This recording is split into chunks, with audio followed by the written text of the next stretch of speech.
Hi guys, சின்ன ஒரு tips மெயினாக இப்போ பழகக்கூடியவங்களுக்கும் அண்ட் தென் ஜூனியர்ஸ்க்கும் கண்டிப்பாக யூஸ்ஃபுல்லாக இருக்கும். இங்கே பாருங்கள், கம்பெனி அப்படிங்கிற ஆப்ஜெக்ட்டுக்குள்ளே சர்வீஸ் அப்படிங்கிற ஒரு அரேவை எடுத்திருக்கேன். ஓகே, அண்ட் தென் இப்போ என்ன பண்ணுறேன்னா கம்பெனி டாட் சர்வீஸ் அப்படிங்கிற அரேவை ஃபார் ஈச் போட்டு கன்சோல் லாக் பண்ணியிருக்கேன். ஃபஸ்ட் இதை ரன் பண்ணி பார்த்துருவோமே. இப்போ பாருங்கள், ரன் பண்ணால் அவுட்புட் வந்துருச்சா, கன்சோலாக வந்துருச்சா 1 by 1. இப்போது ஒருவேளை இந்த சர்வீஸ் ப்ராப்பர்ட்டியே இல்லைன்னு வச்சுப்போம் அந்த ஆப்ஜெக்ட்குள்ளே. இப்போ இதை ரன் பண்ணால் என்ன ஆகும் பாருங்கள், கிராஷ் ஆகிடுச்சா. ஆக்சுவலாக ரியல் டைம் அப்ளிகேஷன் இந்த மாதிரி கிராஷ் ஆகக்கூடாது.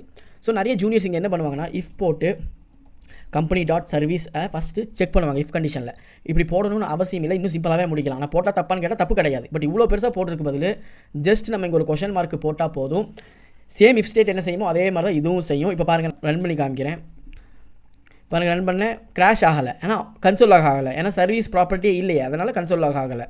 இப்போது நான் அந்த சர்வீஸ் ப்ராப்பர்ட்டி போட்டு ரன் பண்ணுறேன்னு பாருங்கள், அண்ட் தென் இட் ஒர்க்ஸ்.